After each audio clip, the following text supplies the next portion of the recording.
रोप्यो सानो छातीमा त्रिशूल, त्रिशूल रोप्ने हात क्यारी बिर्सुला।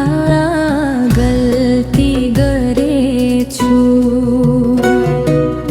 अर्कैको रुमालमा बुट भरेछु। रोप्यो